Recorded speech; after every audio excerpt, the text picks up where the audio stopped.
Kababayan LA, we are trying to help you make your best better. Is that even possible? Jason Womack is here, and he's saying that yes, it is. The key is to iterative improvement. Talk a little bit about, instead of taking everything on at once, some people get this idea that they can change overnight. And I often ask people, hey, have you ever tried to change a habit? And people will laugh, and then I'll say, have you ever tried to change someone else's habit? And that always gets a roar, right? But when we think about change, I think about doing small things consistently. Okay. And what's important is your time, how to make full use of your time, the best use for that time. You talked about 15-minute blocks earlier, Jason. But now, how do you block out your time, and how do you prioritize? Priorities are always something that people are talking about, they're wondering about. I found most people think their productive day starts in the morning. On their morning commute, as they're heading into the office, they're starting to get themselves ready to be productive. I actually coach my clients. My productive day started last night.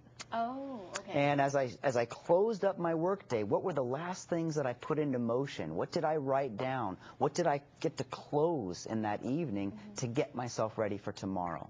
One tip that I can give right away is, as you close your day today, write down the 1 or 2 things that you need to get to tomorrow, your priorities, and put those somewhere where you can see them when you enter the office. Some people will make different choices if they see their priorities about what they do next and then next and then next. I noticed that you mentioned when you get to your office, do you only start in the office, or do you start when you wake up? Do you start, checking your BlackBerry as you're having coffee for breakfast? There's been a lot of talk right now about what technology makes it to the bedroom, and this BlackBerry culture that we're in, or the iPhone or the Droid. I always work with my clients on what's that first screen, and everyone has one.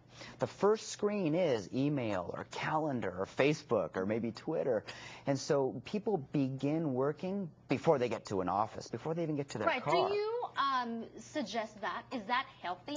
It depends upon the career. My bankers in New York or Los Angeles, they need to see that market news out of Asia. Okay.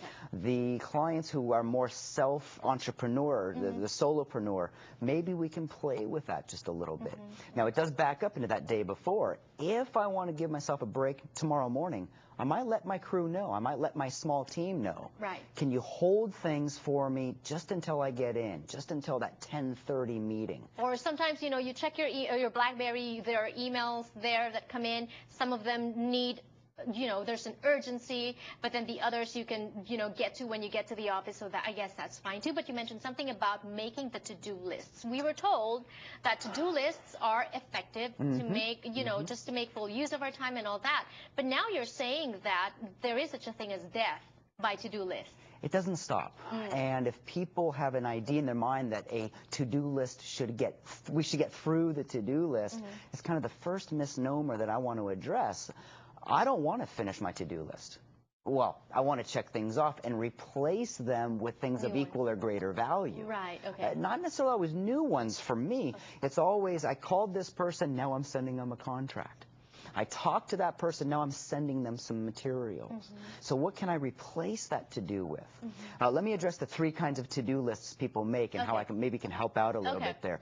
There's 3 kinds of lists that I see. I see lists of things that people should think about, lists of things people are managing, and lists of to-dos. The problem is most people combine those into one piece of paper, so all day long they're thinking and they're managing and they're doing. At the end of the day, they've scratched a few things off, but those things that they have to carry over to tomorrow, those are the things they're managing or thinking about. Break your list into 3, just for a week-long experiment. Here's the things I'm thinking about, here's the things that I'm managing, and here's the things to do. And speaking of managing, how do you manage your email? Very carefully. The thing about the email inbox is people send us emails of things to think about, to manage, and to do. That subject line is pretty much the first indicator. For me, it's the first line of offense.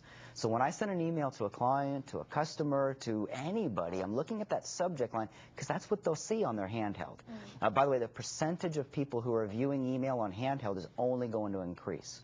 They're saying within just a couple of years, it might be 70 to 80% of people are seeing email first on their handheld and then on a computer.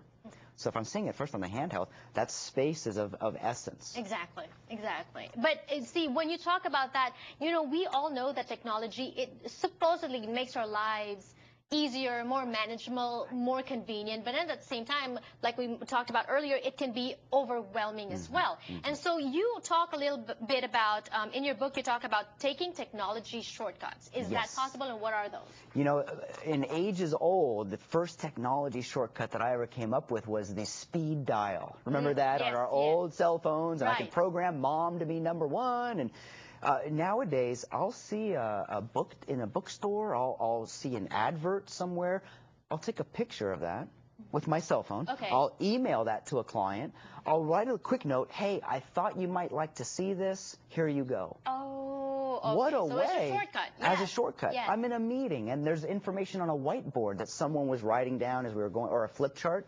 Instead of copying what was written on that whiteboard into a notebook I may never see again, I'll take a picture. I'll email it to myself. That's actually smart, because I got into an accident recently, and what happened was the guy just asked for my insurance, and you know, like before you jot down everything, all the numbers and all that, he actually took out his phone and took a picture, and so now he has everything, right? All the information, all that. And I was like, wow, that's smart. And we have more smart tips for you on how to make your lives better when we return on the show. Very interesting. Stay with us.